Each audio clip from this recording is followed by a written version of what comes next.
Então vamos para o nosso estudo número 5 no livro do Apocalipse. Hoje nós vamos, então, entrar propriamente no texto do livro, né? Mantenha a sua Bíblia aberta lá no Apocalipse capítulo 1. No livro do Apocalipse capítulo 1, mantenha a sua Bíblia aberta lá. E nós vamos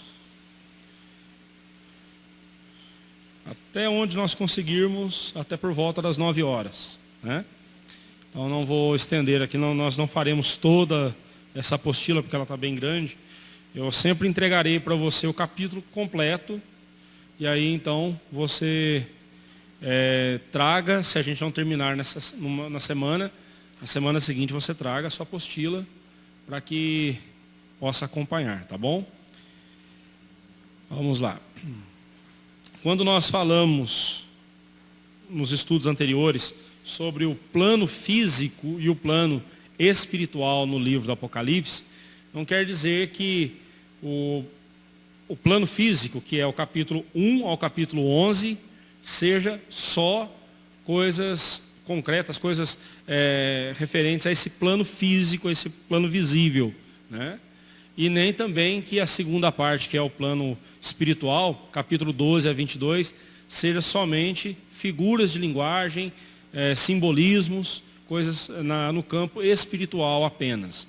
Não, há uma mescla, é claro, mas uma predominância no capítulo 1 a 11 sobre as coisas que acontecem aqui no mundo visível, e do capítulo 12 a 22, a predominância no que acontece no campo espiritual, no mundo espiritual, refletindo no mundo físico.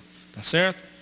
Então, nessa primeira sessão do livro, capítulo 1 ao capítulo 3, nós vemos aí a visão do Cristo glorificado e presente na sua igreja.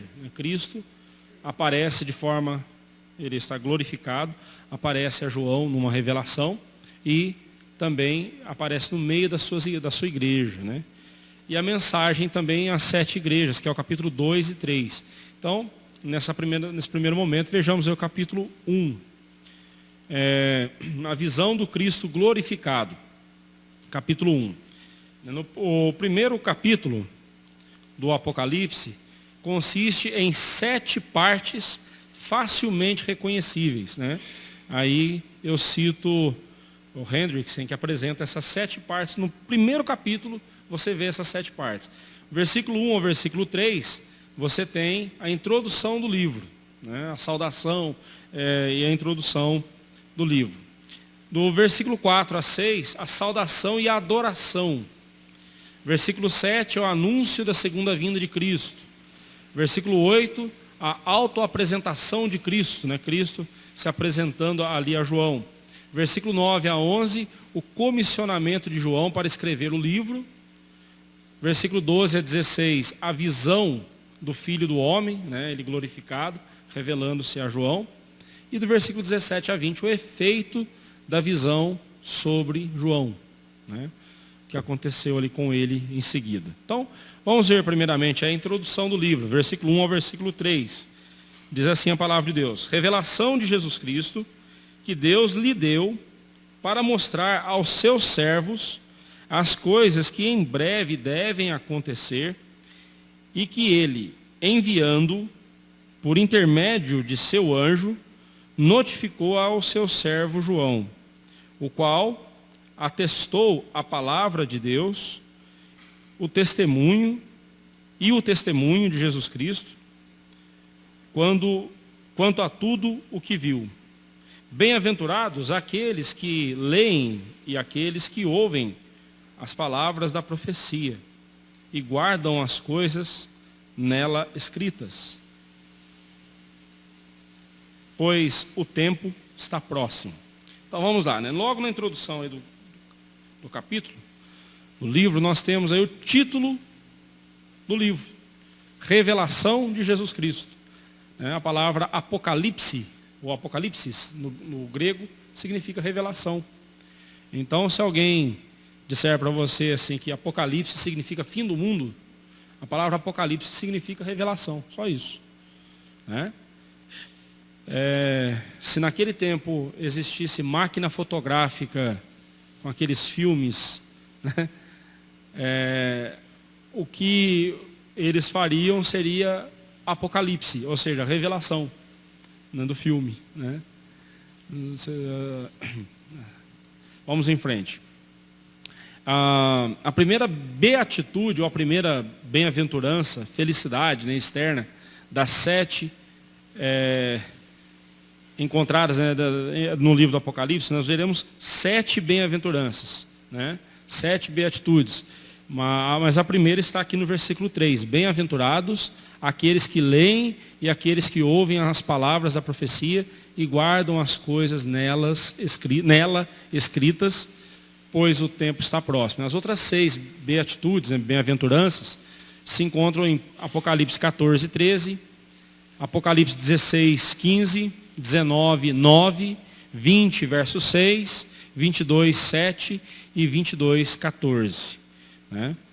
Nesta introdução, também nós podemos encontrar, primeiro, a origem do livro, né? É o próprio Senhor Deus na pessoa de Jesus Cristo, o verbo de Deus, né? Conforme João 1, versículo 1. O propósito do livro, né? Mostrar a seus servos as coisas que em breve devem acontecer. Né? Guarde essa expressão, em breve. Né? Em breve devem acontecer, versículo 1.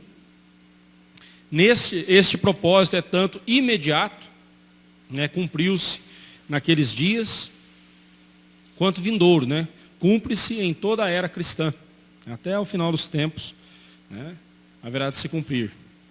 Como nós vimos em outros estudos, o livro do Apocalipse ele tem uma mensagem não só para aquela época, ele não é só preterista, né, mas ele é contemporâneo, né, a mensagem dele, assim como toda a Escritura, ela é contemporânea, ela é atual, né? Obviamente, eles tiveram o primeiro contato, né? Aqueles irmãos que foram os primeiros a ter o contato com o livro, eles foram abençoados, eles foram consolados com as verdades dessa profecia. Da mesma forma também nós hoje, e outros que viveram antes de nós e outros que virão, né? Se assim Deus permitir, né? O terceiro elemento que nós vemos aí logo na introdução é o intermediário na comunicação, né? João fala de um anjo, lá no versículo 1. Né?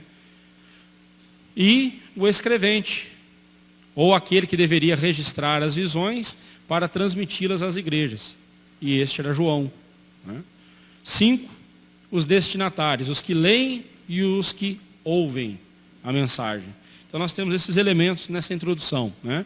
Com respeito aos que leem e aos que ouvem as palavras, lá no verso 3, podemos dizer que há aqui uma referência a um costume daquela época, da igreja cristã. Quando um apóstolo mandava uma correspondência para a igreja tomava aquele escrito, né, aquela carta, aquela correspondência, e o dirigente da igreja, o presbítero, o pastor da igreja, ele, com a igreja reunida, ele lia a carta do apóstolo, lia o texto do apóstolo e instruía a igreja. Né? E aí é de onde vem a nossa prática de ler a palavra de Deus e explicá-la. Né? É de lá que vem essa prática. Né? No Antigo Testamento havia o costume da leitura da lei. Você vê um exemplo disso lá no livro de Esdras. Né? Quando ele reúne todo mundo e ali ficam de manhã até o meio-dia, 6 horas, em pé, adultos e crianças, em pé, ouvindo a leitura da lei. Né? Lembrando que eles não tinham caixas de som, não tinha nada disso. Então, a certa distância, eles iam colocando repetidores. Então, conforme o dirigente lia ou expunha, né, a lei, eles iam repetindo. E assim, até o último, lá no fundo, poder ouvir uma multidão de alguns milhões. Né? No caso da igreja, não. Na igreja o ambiente era pequeno, como o nosso aqui. O dirigente, então, ele lia a correspondência. Quando aqui se diz, bem-aventurados os que leem e os que ouvem, né, seria como está acontecendo aqui agora. Feliz é aquele que fala com vocês e vocês que estão ouvindo a palavra de Deus. Ou seja, todos nós somos bem-aventurados, somos felizes, se nós dermos ouvidos à instrução da palavra de Deus, ao que a palavra de Deus nos diz e a instrução que ela tem para nós. Né? Assim, bem-aventurado aquele que lia as Escrituras para a congregação e esta que ouvia a leitura, né? Duas expressões merecem um destaque aqui, ainda no verso 1. Elas praticamente têm o mesmo significado, são elas: em breve devem acontecer, no versículo 1, e no versículo 3, a expressão o tempo está próximo. Lembra do estudo anterior que eu mostrei para vocês, que existem várias expressões que, embora com palavras diferentes, mas têm o mesmo significado no livro do Apocalipse? Essa aqui é um exemplo, né? João fala, as coisas que em breve, Jesus fala para João, as coisas que em breve devem acontecer. Ou seja, o tempo está próximo, né? Tem o mesmo significado. Muitos, ao estudarem o Apocalipse, interpretam como algo que acontecerá apenas no futuro, né? Uma interpretação apenas futurista. Isso é errado, né? É um grave erro, porque nessas duas expressões supracitadas, né, fica bem claro que o Apocalipse cumpriu o seu propósito imediato, a saber, trazer conforto àqueles irmãos que estavam sofrendo nas garras do Império Romano. Se o Apocalipse tivesse uma interpretação apenas para o futuro, que consolo traria àqueles irmãos? Da mesma forma, se eu olhar para a Bíblia, e especialmente o Antigo Testamento, e ver o Antigo Testamento apenas como algo que já aconteceu e que não tem valor nenhum para mim hoje, eu perderei muitas bênçãos de Deus para o meu coração.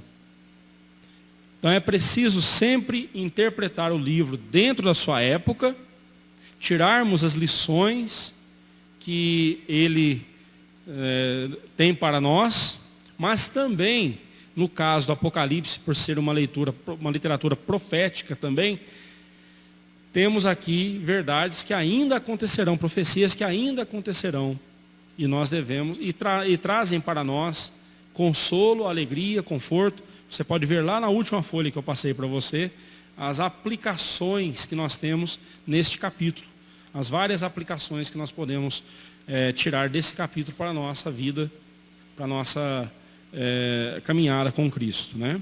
Então, tão errado quanto aplicar Apocalipse apenas ao passado é aplicá-lo somente ao futuro, né? As duas épocas são abrangidas no livro, tanto o passado quanto o futuro, e o presente, óbvio, né? O que deveria acontecer lá, aconteceu, e o que deve acontecer agora, está acontecendo, e o que deverá acontecer, também acontecerá, não tenha dúvida disso, né? A mensagem do Apocalipse, então, ela é atual, né, para todos nós. Alguma dúvida até aqui? Podemos ir em frente? Alguma coisa que você não entendeu aqui nesses 3 primeiros versos? Podemos caminhar? Então vamos lá. A saudação e adoração, versículo 4 a 6.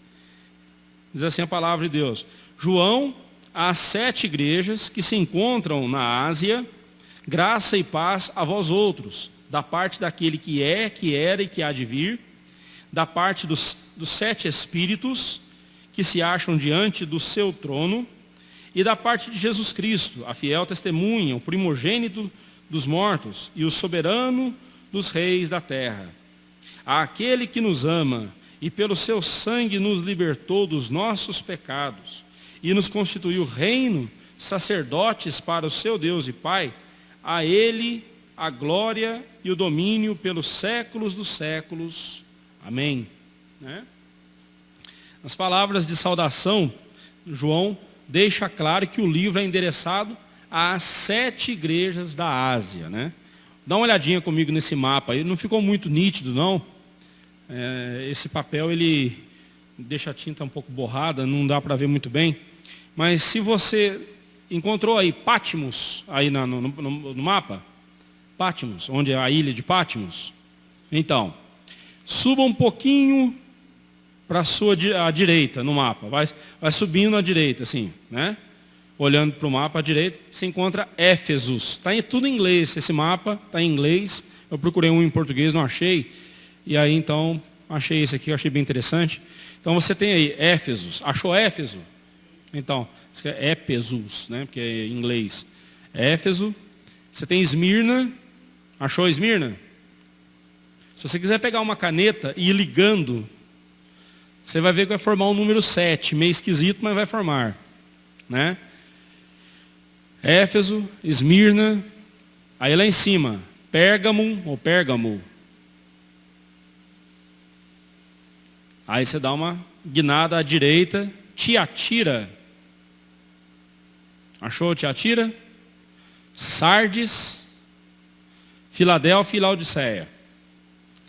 Se você for ligando os pontinhos, vai formar um 7 meio esquisito, mas forma o número 7, não formou?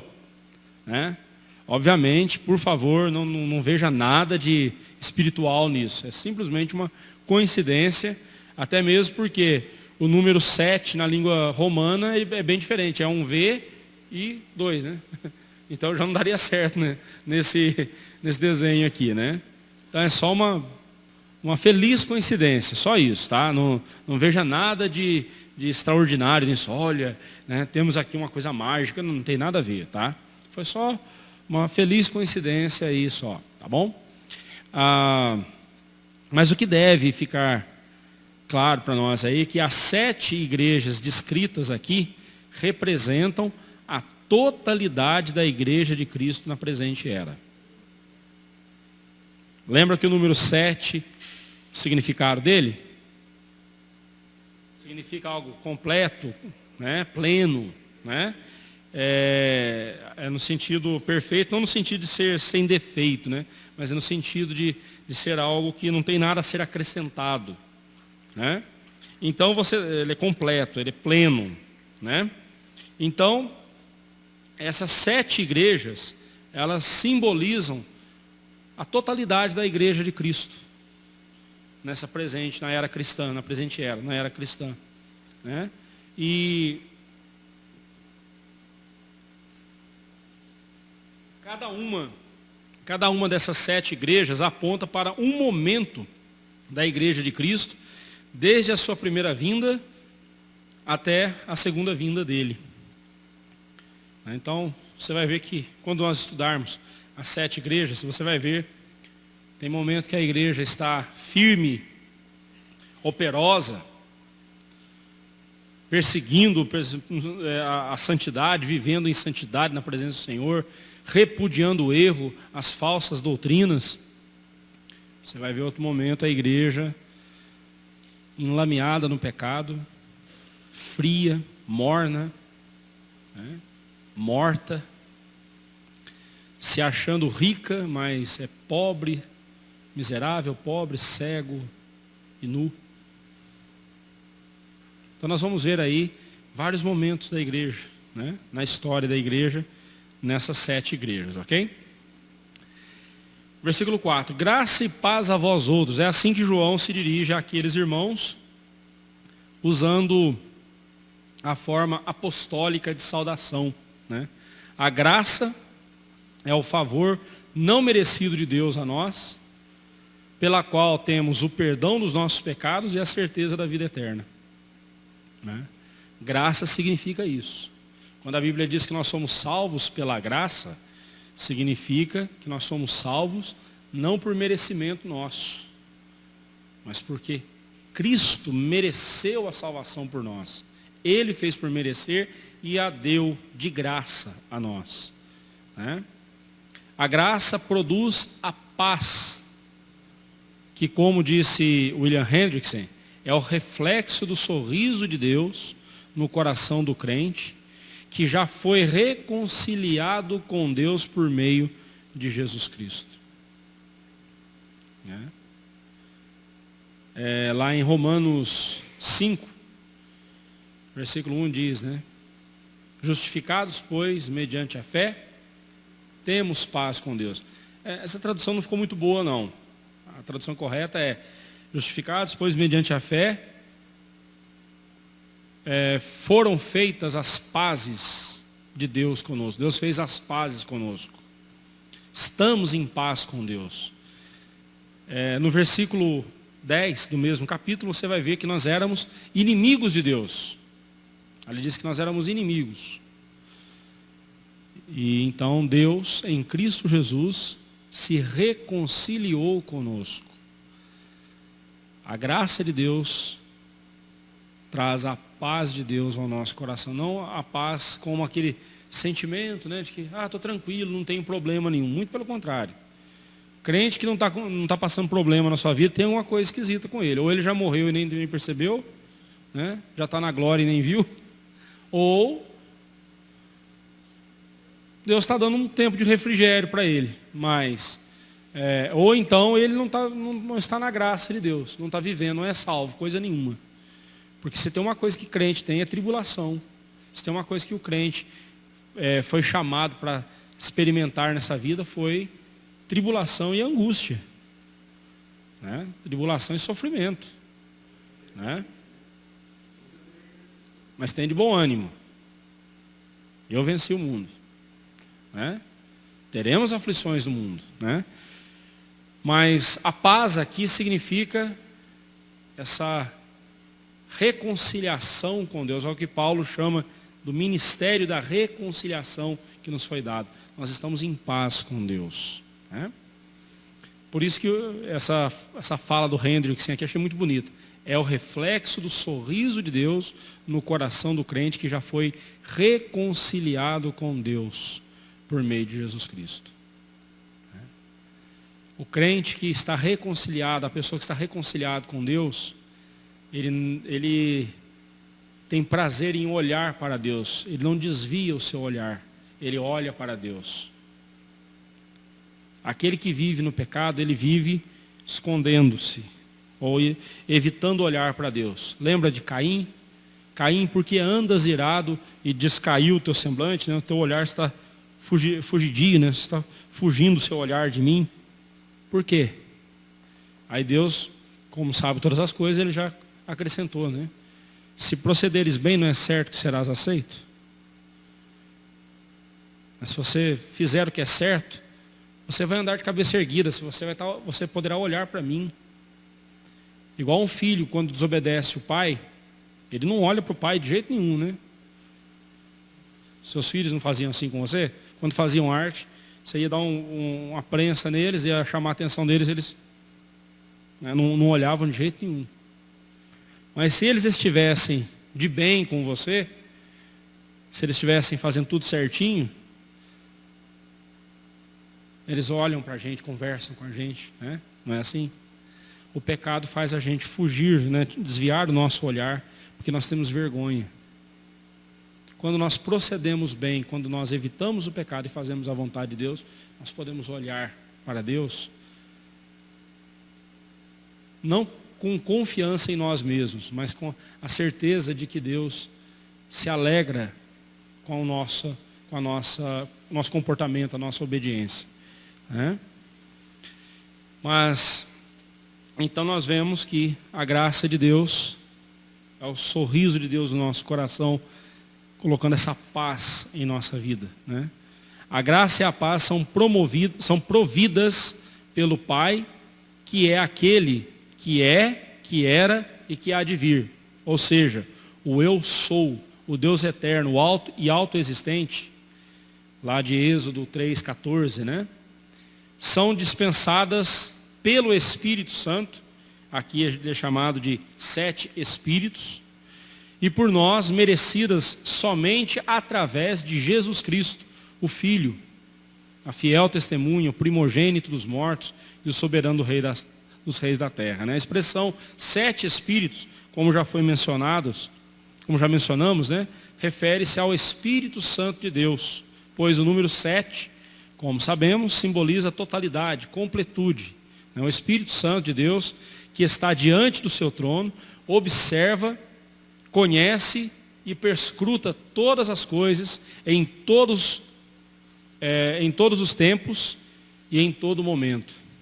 Nada foge ao olhar do Espírito Santo. Ele conhece o nosso coração. Contudo, deve-se notar que João nunca usa o nome Espírito Santo no livro do Apocalipse, mas somente o seu correlato, 7 Espíritos, né? Ou Espírito de Deus, ele não usa a expressão Espírito Santo, né? No livro do Apocalipse, tá? É só uma observação. Mas aqui 7 Espíritos aponta para o Espírito Santo de Deus. Quanto ao Senhor Jesus, no versículo 5, parte A, João começa falando do seu ministério terreno, enfatizando os seus dois nomes que formam o seu nome composto, Jesus Cristo, né? Jesus aponta para a humanidade de Cristo, a natureza humana de Cristo, e Cristo aponta para a sua natureza divina, o ungido de Deus, o enviado do Senhor. Então Jesus, o Cristo, com o passar do tempo, o artigo definido caiu e ficou Jesus Cristo, né? Se tornou um nome próprio. Refere-se a Cristo como a fiel testemunha, tal como ouvira dos lábios do próprio Senhor Jesus Cristo, lá em João 5,33, vamos ler lá? João 5,36 e João 8,14. Lembrando que o autor do Apocalipse é o mesmo João que escreveu o Evangelho. E aqui nós já vemos como que esses dois textos se relacionam, né? João 5,36, o que Jesus diz lá?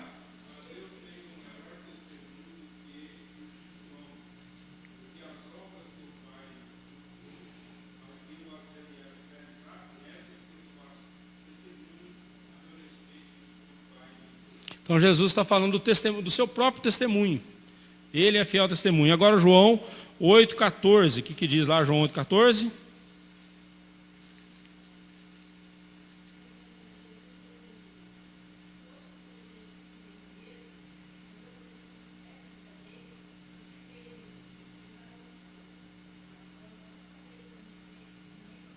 Então, aí João, lembrando dessas palavras do Senhor Jesus, mostra que Jesus, ele é a fiel testemunha, né? Lembrando também que aqui é uma referência implícita ao Antigo e Novo Testamento. São testamentos do Senhor Jesus, né? O Antigo Testamento e o Novo Testamento. Jesus aparece no Antigo Testamento não só naquilo que nós chamamos de teofanias, né? Manifestações. Quando você lê lá no texto do Antigo Testamento, a expressão anjo do Senhor com A maiúscula, ali é o Senhor Jesus. Mas só que Jesus estava presente no Antigo Testamento, não só nessas teofanias, ele estava presente inclusive na criação. Ele é o Logos de Deus, ele é a palavra de Deus, e Deus criou tudo pelo poder da sua palavra. Jesus está lá no Antigo Testamento inspirando os corações, inspirando os profetas, inspirando os servos de Deus, né? Especialmente ao registro do texto sagrado. Jesus está presente no Antigo Testamento e no Novo Testamento. E os dois testamentos são testemunhos a respeito do Senhor Jesus, né? 3. Prosseguindo, fala de Jesus como primogênito dos mortos, uma referência aí clara à sua morte e ressurreição. Pois ele é o primeiro que ressurgiu gloriosamente entre os mortos. Jesus não é o primeiro ressuscitado da história. No Antigo Testamento nós temos lá Eliseu ressuscitando o filho da viúva, né? O soldado que tocou nos ossos de Eliseu, né? O cadáver, né? Os outros soldados jogaram o cadáver, e ele tocou nos ossos de Eliseu e ressuscitou. No Novo Testamento nós temos vários casos de ressurreição realizados pelo Senhor Jesus e pelos apóstolos. Quando Jesus é apresentado como primogênito dentre os mortos, ele é o primeiro a ser ressuscitado como ele foi ressuscitado.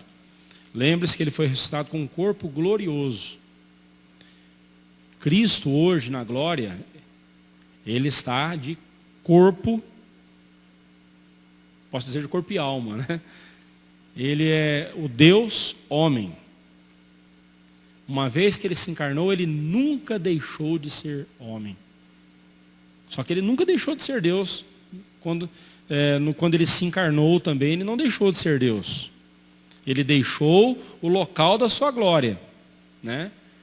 O Elvis Presley já tinha um hino, ele cantava um hino que foi traduzido em português como "Se isto não for amor", né?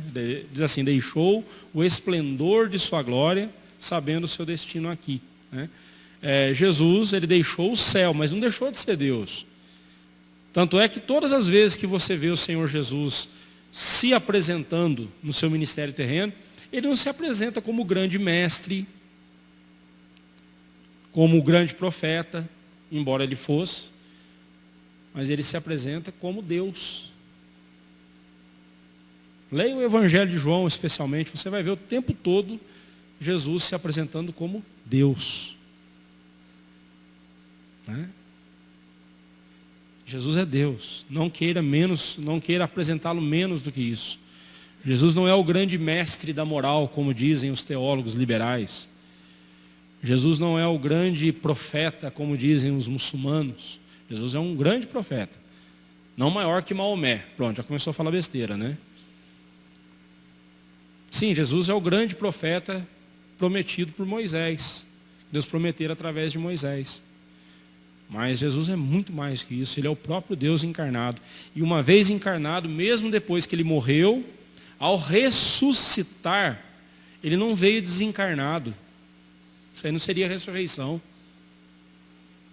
A ressurreição de Jesus trouxe ele de corpo novamente. Só que agora com um corpo glorificado. Um corpo glorificado. E Paulo fala lá em Filipenses 3:21, que o nosso corpo, no dia da ressurreição, será semelhante ao corpo de Cristo na sua glória. Paulo, em Colossenses 2:9, fala que em Cristo habita corporalmente a plenitude da divindade. O verbo habitar está no presente. Habita corporalmente, né? Um advérbio de modo. Né? Em Cristo habita no seu corpo a plenitude da divindade. Paulo vai dizer lá em 1 Timóteo 2:5, porquanto há um só Deus e um só mediador entre Deus e os homens. Primeiro ele chama Jesus Cristo de Deus. Porquanto há um só Deus e um só mediador entre Deus e os homens. Jesus Cristo, homem. No mesmo versículo você tem a natureza divina e a natureza humana de Cristo coexistindo perfeitamente nele hoje. Então Jesus é o primeiro a ser ressuscitado com um corpo glorioso. Ele é o primogênito dentre os mortos. Ele é o primogênito dentre os mortos. E porque ele ressuscitou, nós também ressuscitaremos.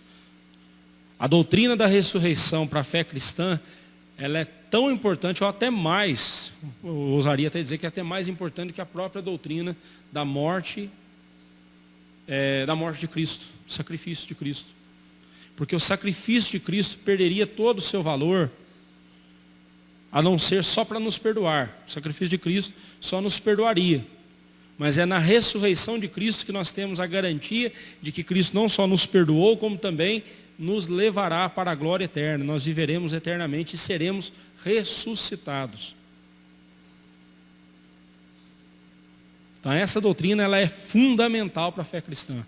As duas são igualmente importantes. Porque se Cristo também não tivesse morrido, ele não teria ressuscitado, não teria acontecido nada. As duas são importantes.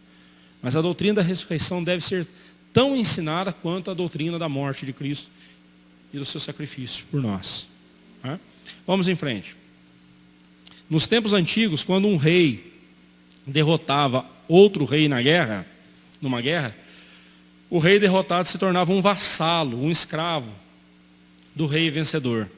Todos os poderosos da terra, quer no plano físico como no espiritual, são vassalos do soberano Rei Jesus. O rei desse mundo é o Senhor Jesus, o rei desse universo é Jesus. Pastor, mas o mundo jaz no maligno, Satanás é o príncipe deste mundo, não sei. Sim. Ali o que quer dizer é que ele atua, ele é a principal força do mal atuando nesse mundo. Mas quem manda nisso aqui tudo é o Senhor Jesus. As palavras de Abraham Kuyper, não há um só milímetro neste universo no qual Cristo não ponha os seus pés e diga, é meu. Tudo é dele. Tudo é dele. Mas João continua nos mostrando que este soberano rei é digno de todo louvor. No versículo 5, parte B, ele declara, aquele que nos ama e pelo seu sangue, né? Ou seja, pelo seu sacrifício lá na cruz, o amor de Cristo foi demonstrado com sua própria vida sendo oferecida a Deus lá na cruz em nosso lugar. Irmãos, eu não sei de quem que eu tenho mais dó. Se é do ímpio que diz que não tem prova nenhuma da existência de Deus e do amor de Deus, ou se é do crente que vive clamando a Deus para mostrar-lhe a sua graça, fazendo um milagre na sua vida. Jesus, hoje eu preciso de um milagre, né? Eu preciso de um milagre. Não estou dizendo que se você está passando por uma enfermidade, você não deve orar a Deus. Claro, ore, peça ao Senhor. Sendo a vontade dele te curar, ele vai te curar. Não sendo, não vai te curar, né? Mas por que eu não sei? Por que eu disse que eu não sei de quem que eu tenho mais dó? Porque um diz que Deus não deu provas nenhuma do seu amor, né? O ateu diz isso, o ímpio diz isso. Não sei como que ele consegue dizer uma besteira tão grande, olhando para uma natureza, para uma criação tão maravilhosa como essa, e ao olhar para a cruz do Calvário, não conseguir ver o amor de Deus ali. A maior prova do amor de Deus está na cruz do Calvário. Mas eu fico com pena também daqueles crentes que vivem em busca de milagres. Irmãos, Deus não tem que fazer nenhum milagre na nossa vida. Deus não tem obrigação nenhuma de fazer milagre algum. Especialmente porque Ele já nos deu Jesus. E se Jesus não nos bastar, se Ele não nos for bastante e suficiente para a nossa fé, minha fé, eu preciso que Deus faça um milagre hoje para fortalecer a minha fé. Se a sua fé não estiver suficientemente embasada em Cristo Jesus, que pena. Maior prova de amor, Deus prova o seu próprio amor para conosco pelo fato de ter Cristo morrido por nós, sendo nós ainda pecadores. Deus amou o mundo de tal maneira que deu seu Filho unigênito, para que todo aquele que nele crê não pereça, mas tenha vida eterna. Se o sacrifício de Jesus não for bastante para nós, então, meus irmãos, nada será. Né? Volto a dizer, não estou dizendo que você não deve orar a Deus pedindo uma misericórdia, a graça na sua vida, pedindo um milagre. Não, faça isso sim, pode pedir. Mas se a sua fé depende disso, então você não está muito diferente do ímpio não, viu? Porque os milagres são para a conversão dos ímpios. O crente é o ente que crê na palavra de Deus. Nós andamos pela fé na palavra de Deus, não pelas manifestações do seu poder. Né? E lá na cruz, a Bíblia diz que Cristo nos libertou dos nossos pecados, né? Não apenas nos lavou, mas nos libertou dos nossos pecados. Na sua primeira carta, no capítulo 1, versículo 9, João vai dizer, né? Se confessarmos os nossos pecados, Ele é fiel e justo para nos perdoar os pecados e nos purificar de toda injustiça. Né? O pecado era nosso Senhor. Cristo destronou o pecado e, em consequência disso, nos constituiu reino, sacerdotes para o seu Deus e Pai. Ou seja, de escravos do pecado passamos, por intermédio do sacrifício de Cristo, a reino, súditos e a sacerdotes, né? Liberdade para nos aproximarmos dele e servi-lo, né? A Deus, sacerdotes de Deus. João tem em mente aqui o que diz lá em Êxodo 19, 5 e 6, no qual Deus declarou que seu povo lhe era reino de sacerdotes. Depois você lê esse texto em casa. Êxodo 19, 5 e 6. Jesus é o nosso rei e sumo sacerdote, que ofereceu sacrifício perfeito, infinitamente superior a Deus, pelo seu povo, que é a igreja. Né? É importante destacar aqui o verbo amar, ele está no presente. E é a única vez em todo o Novo Testamento que o amor de Cristo é descrito no presente. Todas as vezes que a Bíblia fala, o Novo Testamento fala sobre Cristo tendo nos amado, fala, e Ele nos amou. Ele nos amou. E mostrando que o amor de Cristo, ninguém muda, né? É perfeito, né? E está no que se chama de aoristo, né? Na língua grega, você tem além do tempo, passado, presente e futuro, você tem o aoristo. O aoristo, geralmente, ele é traduzido por, como se fosse no passado. Mas dando a ideia de algo que aconteceu e ninguém muda. Né? Aconteceu de uma vez e ninguém mais muda. Né? Ou não é aquela ideia de continuidade, né? Mas é algo que aconteceu e ninguém muda. Deus te amou, Jesus te amou. Isso significa que ninguém muda o amor dele por você. O amor dele na sua vida, ele é permanente, é eterno. Né? Por isso que João aqui traduz, aquele que nos ama, né? Ele continua nos amando e continuará nos amando por toda a eternidade. Né? Por isso João conclui, a ele a glória e o domínio pelos séculos dos séculos. Amém. Né? Todo louvor, toda adoração devem ser rendidos a Deus por intermédio de nosso soberano Rei, Jesus. Tá certo? Vamos até o versículo 8? Vamos lá, vamos chegar até no versículo 8, tá bom? Aí semana que vem nós continuamos o restante. Cristo anuncia a sua segunda vinda, versículo 7. E eis que vem com as nuvens, né? Começa ele dizendo assim, e eis que vem com as nuvens. Né? Esta expressão tem profunda ligação com o Antigo Testamento, pois toda vez que Deus se manifestou ao seu povo, o fez envolto em nuvens. Depois confira esses textos aí, Êxodo 13, 21 e 22, Êxodo 16, 10, 19, 9 e 16, Êxodo 24, 16, Daniel 7, 13. São alguns exemplos mostrando Deus se revelando por meio e vindo envolto em nuvens, né? Mostrando assim a sua glória. Por isso que a Bíblia fala que Jesus virá com as nuvens. Né? Os primeiros cristãos, quando leram isso aqui, entenderam perfeitamente. Ele virá de forma gloriosa. É isso que quer dizer aqui. Ele virá envolto na sua glória. Em nuvens significa em sua glória. Eles entenderam perfeitamente essa figura de linguagem aqui. Né? Aqui no Apocalipse, as nuvens sempre apontam para a manifestação da glória de Deus. Também há uma indicação destas palavras com a indignação, ira e o juízo de Deus. No Antigo Testamento você tem um texto de Zacarias 1,15 e Salmo 97, 2 que mostra isso. Né? Quando Deus manifestava-se na nuvem, né, a sua indignação, a sua ira e o seu juízo contra os pecadores. Né? Então, por isso é que toda vez que quando Deus se manifestava, envolto em nuvens, o povo ficava com medo.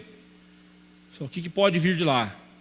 Só a manifestação da glória de Deus? Não, pode vir a ira dele sobre nós por algum pecado que nós cometemos. Né? Tinha essa ideia também. A Bíblia nada sabe e ensina sobre uma segunda vinda invisível ou secreta de Cristo, como afirmam os dispensacionalistas em seu conceito de arrebatamento secreto. Como é que ele vai vir secretamente envolto em nuvens? O texto aqui é claro, todo olho verá, né? O apóstolo Paulo vai dizer isso, todo olho verá o Senhor Jesus. Não tem esse negócio de arrebatamento secreto. E arrebatar não significa tirar secretamente, arrebatar significa arrancar com força. À vista de todos, né? Tirar com força. Né? Em nenhum lugar da Escritura encontramos esse tipo de ensinamento, mesmo porque a Bíblia diz que todo olho verá, tanto os crentes como os incrédulos, tanto os justos como os ímpios, até quantos o traspassaram. Essa expressão foi tomada lá de Zacarias 12, versículo 10. Né? Então você vê aí como que a Bíblia explica a própria Bíblia. Né? É importante a gente observar isso no livro do Apocalipse. Essas expressões, elas aparecem em outros textos bíblicos. E assim a gente precisa fazer essa correlação para a gente poder compreender, né, a mensagem.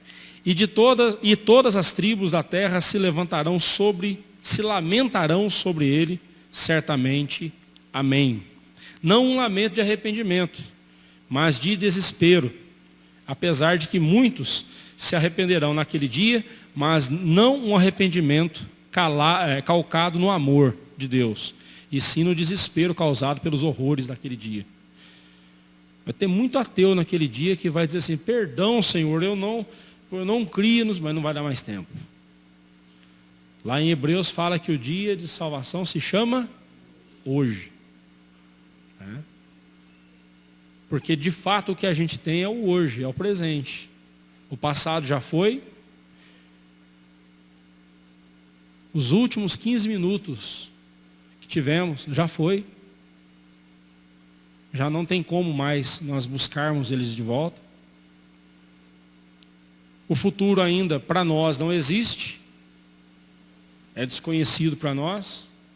Ele está nos planos de Deus. Deus já o traçou. Mas para nós ainda é desconhecido. Nós ainda.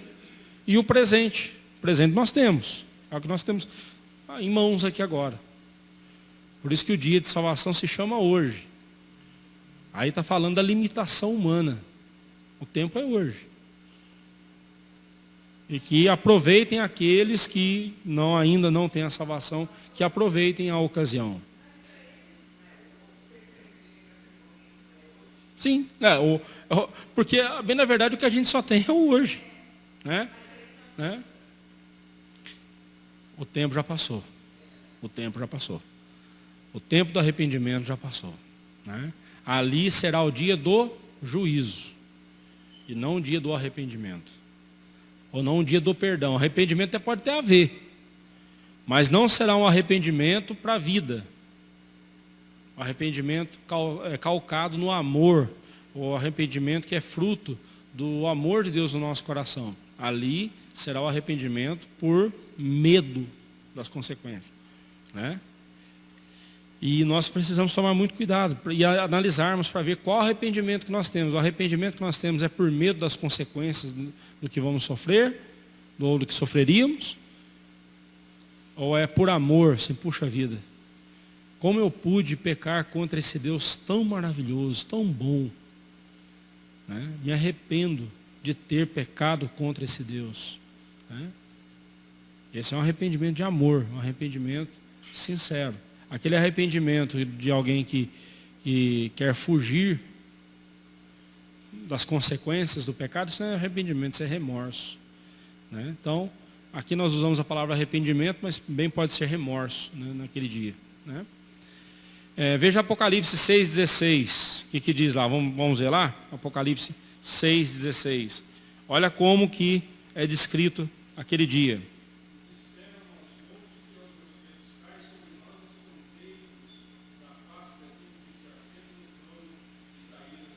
Cair sobre nós, né? Você imaginou? Você soterre-nos, né? Enterre-nos vivos aqui. Nós queremos fugir da face do Cordeiro. Interessante que Jesus, toda vez que ele é apresentado no Apocalipse, vencendo os inimigos, estabelecendo o juízo de Deus, ele não é apresentado como leão. Ele é apresentado como cordeiro. Você tem medo de cordeiro? Cordeiro é um bicho manso, né?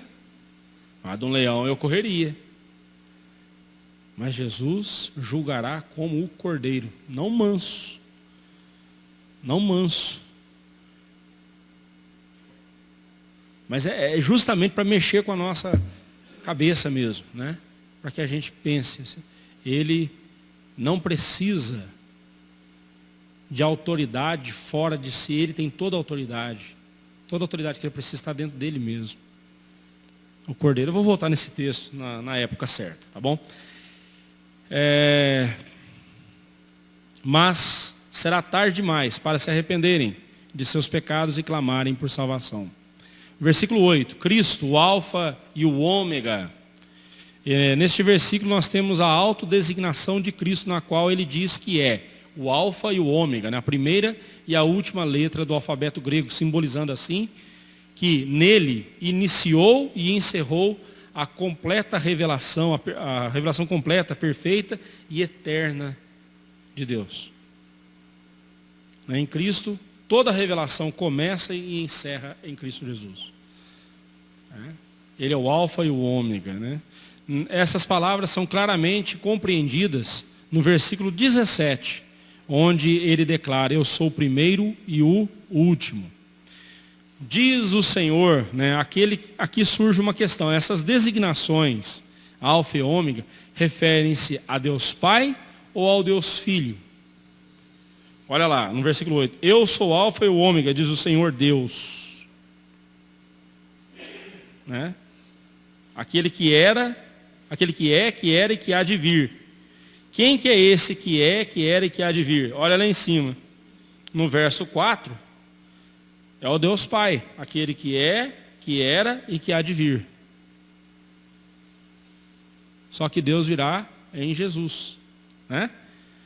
É o Senhor Jesus, o Todo-Poderoso, né? O propósito do livro aqui é mostrar que tudo o que é atribuído ao Pai também o é ao Filho. E ainda tem gente que diz que Jesus Cristo não é Deus. As testemunhas de Jeová hereticamente falam que Jesus Cristo não é Deus. Hereges.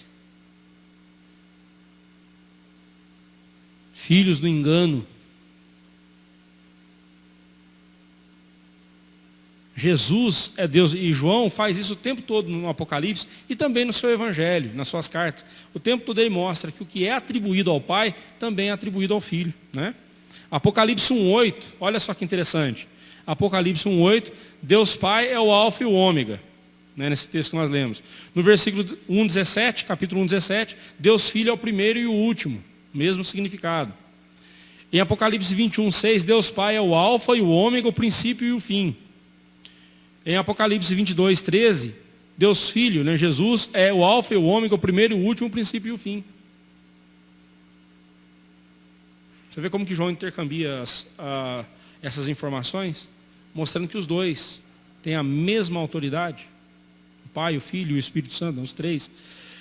Aquele que era, que é e que há de vir, essas palavras expressam a eternidade de Cristo, né, que é, ou seja, continua sendo e nada mudará isso. Ele é o Deus soberano e nada muda esse fato.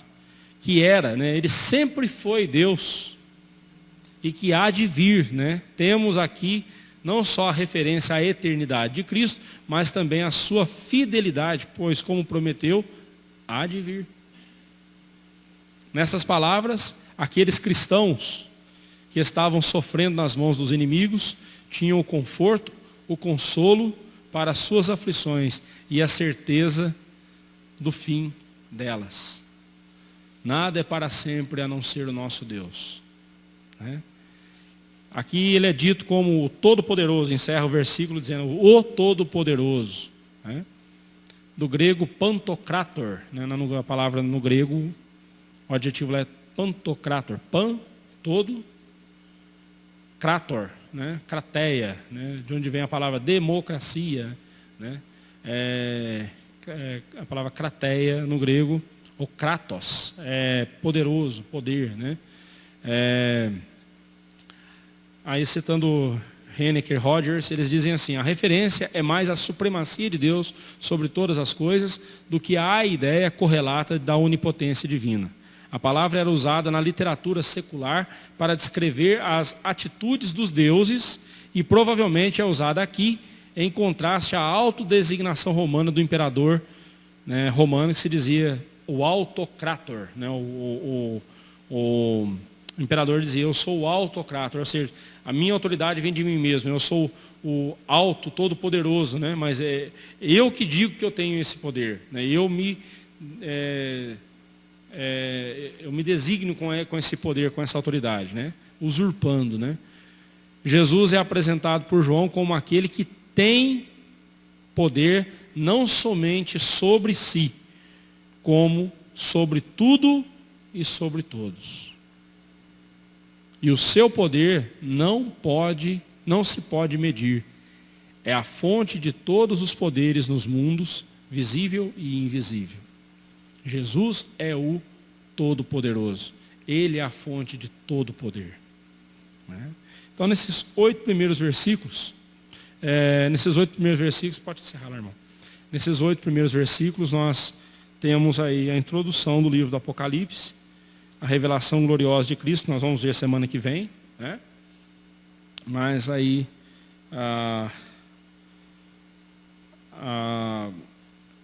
em nome de quem que João estava falando, né? Do versículo 4 ao versículo 8, nós vemos João dizendo para as igrejas: eu estou falando em nome deste Deus, o Todo-Poderoso. Né?